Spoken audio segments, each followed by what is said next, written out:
Assalamualaikum warahmatullahi wabarakatuh. Selamat pagi teman-teman semua. Salam sejahtera bagi kita semua. Pertama-tama marilah kita panjatkan puji dan syukur kehadirat Allah SWT yang telah memberikan karunia-Nya kepada kita semua sehingga kita masih diberikan kesehatan selama masa pandemi ini. Selawat serta salam selalu tercurahkan kepada junjungan kita Nabi Agung Muhammad SAW yang selalu kita nantikan syafaatnya di akhir zaman nanti. Sebelumnya saya ucapkan banyak terima kasih kepada kalian semua yang sudah mau menyempatkan waktunya untuk mendengarkan saya berbicara di sini. Di saat teman-teman kalian mungkin sedang bermain, kalian memilih untuk menuntut ilmu bersama-sama di sini. Semoga apa yang akan saya sampaikan dapat bermanfaat bagi kalian semua. Perkenalkan, saya Reina Amaraditya. Pada kesempatan yang sangat luar biasa ini, izinkan saya untuk memberikan sedikit informasi dan wawasan mengenai korupsi. Kata korupsi mungkin tidak terdengar asing di telinga kalian. Tapi tahukah kalian, jika korupsi memberikan banyak sekali dampak negatif, baik bagi negara, masyarakat, maupun bagi diri kita sendiri. Secara harfiah, kata korupsi berarti mengambil atau mencuri hak yang bukan menjadi miliknya dengan menggunakan jabatan dan tentunya dengan sembunyi-sembunyi. Korupsi tidak hanya dapat dilakukan oleh para petinggi negara. Sebagai masyarakat pun kita dapat melakukan korupsi. Tetapi bukan berarti kita boleh melakukan korupsi. Kita tetap harus selalu menghindari tindak korupsi sejak dini.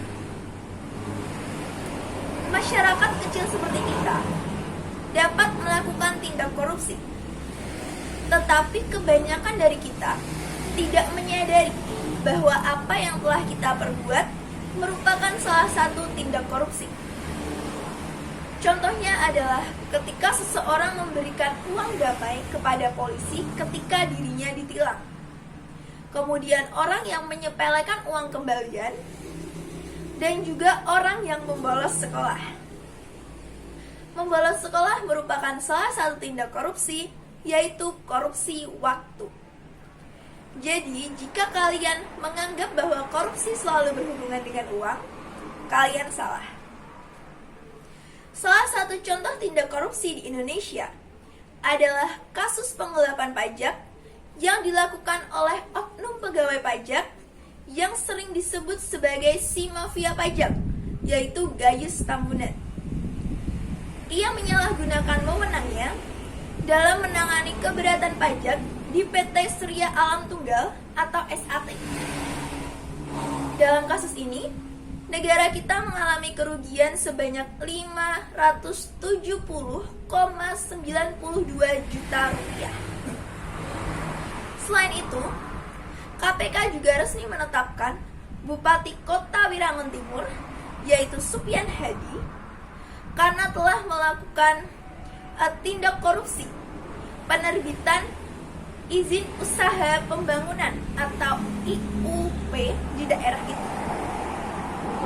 Dalam kasus ini, Indonesia atau negara kita tercatat mengalami kerugian sebanyak 5,8 triliun dan 711.000 dolar Amerika Serikat.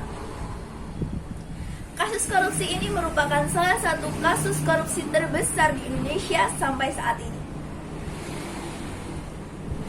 Menurut survei yang dilakukan oleh Lembaga Survei Indonesia atau LSI, menyatakan bahwa pada Desember 2020, korupsi di Indonesia meningkat sebanyak 56%. Peningkatan korupsi ini tentunya dapat berdampak buruk bagi perekonomian negara. Korupsi dapat memperlambat pertumbuhan ekonomi negara, menurunkan investasi, memperbanyak kemiskinan, dan juga meningkatkan ketimpangan pendapatan. Bahkan, korupsi juga dapat menurunkan tingkat kebahagiaan masyarakat di suatu negara. Aksi korupsi yang sudah merajalela ini harus kita tangani dengan sangat serius. Karena kita pastinya ingin korupsi segera lenyap dari negara kita. Maka dari itu, marilah kita bersama-sama melawan korupsi.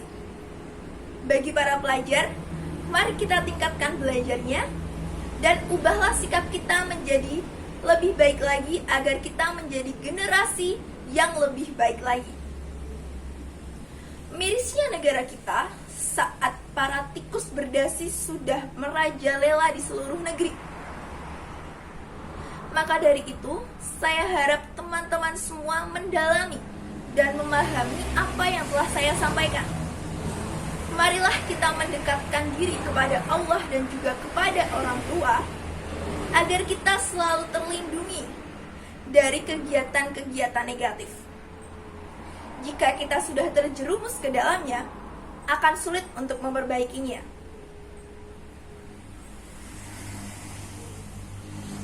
Untuk orang tua dan guru, marilah kita tanamkan karakter kejujuran kepada anak-anak. Ajarkan moral kepada mereka sejak dini. Tentunya kita tidak ingin para generasi penerus bangsa berubah menjadi para generasi penghancur bangsa. Ayo tanamkan karakter kejujuran dan keadilan. Berantas korupsi. Sekian dari saya. Ada kurang lebihnya mohon maaf. Saya ucapkan terima kasih banyak kepada teman-teman semua yang sudah mau mendengarkan saya dari awal sampai akhir. Semoga apa yang saya sampaikan dapat bermanfaat bagi kalian semua. Saya, Reina Amaraditya, pamit undur diri. Wassalamualaikum warahmatullahi wabarakatuh.